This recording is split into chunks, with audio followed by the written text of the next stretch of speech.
નમસ્કાર મિત્રો, અમૃત ભક્તિ સાહિત્ય ચેનલમાં આપ સૌનું સ્વાગત છે. બનાસકાંઠા સંસદમાં કોણ જીતશે અને સંસદનું સર્વેયું એના વિશેની કેટલીક વાત આપણે કરીશું. પણ એના પહેલા મારી આ ચેનલ અમૃત ભક્તિ સાહિત્યને તમે સબસ્ક્રાઇબ કરો, લાઈક કરો અને શેર કરો. આ વિડીયોને પૂરેપૂરો છેલ્લે સુધી તમે એમાં જોડાયેલા રહેજો, જેથી સંપૂર્ણ માહિતી મળી શકે. મિત્રો, બનાસકાંઠા સંસદમાં એક બનાસની બેન અને એક બનાસની દીકરી એટલે કે ગેની ઠાકોર અને રેખા ચૌધરી ચૂંટણી લડી ચૂક્યા અને એમનું ભાગ્ય ઈવીએમમાં સીલ પણ થઈ ગયું. હવે જોવાનું એ રહે છે કે બંનેમાંથી કોણ મેદાન મારી જાય છે. જો જાતિવાદી સમીકરણો એક થઈ ગયા હોય અને એની સાથે કેટલાક બીજા પણ જોડાયા હોય તો પરિણામ કંઈક ભારતીય જનતા પાર્ટી વિરુદ્ધ પણ આવી શકે તો નવાય નહીં. પરંતુ સામે પણ જાતિવાદી સમીકરણો સાથે બીજા જાતિવાદી સમીકરણો જો જોડાયા હોય તો ભારતીય જનતા પાર્ટી કદાચ જીતી શકે એવી શક્યતા છે.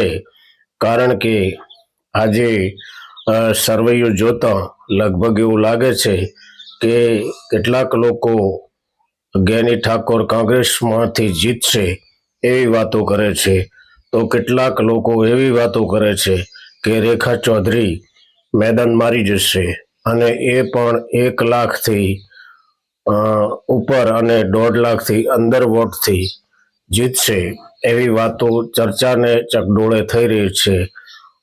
પણ આગામી 4 તારીખે ખબર પડશે કે કોણ જીતે છે. જ્યારે વાત કરીએ સટ્ટા બજારની, તો સટ્ટા બજાર ભારતીય જનતા પાર્ટીની જીત બતાવી રહ્યું છે. તો સટ્ટા બજાર પણ લગભગ તો કેવું સાચું પડે છે તેનો મદાર આગામી 4 તારીખે ખબર પડશે. 4 તારીખે પરિણામની તારીખ છે અને પરિણામની તારીખે પરિણામ જાહેર થાય પછી જ ખબર પડશે કે કોણ જીતે છે અને કોણ હારે છે.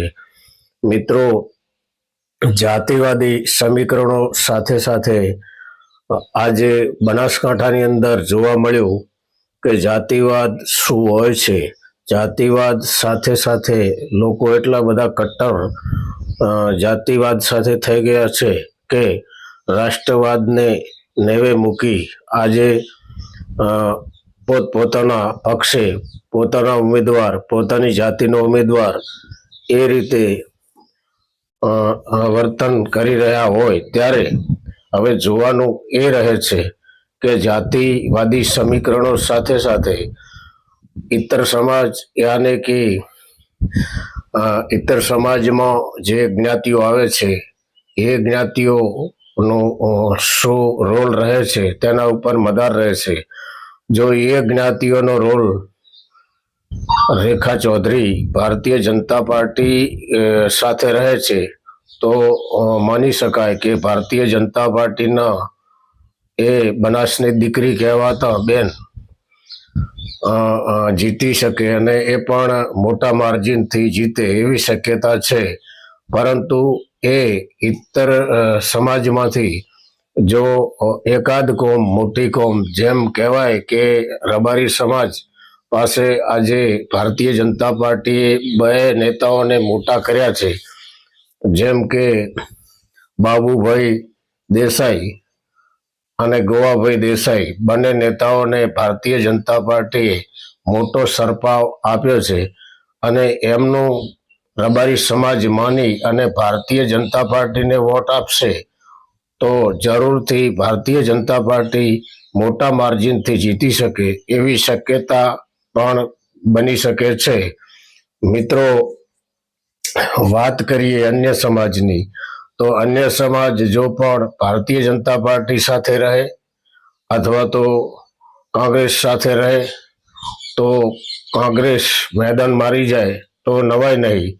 આ હતી મિત્રો બનાસકાંઠા સંસદનું સરવૈયું. સૌને નમસ્કાર.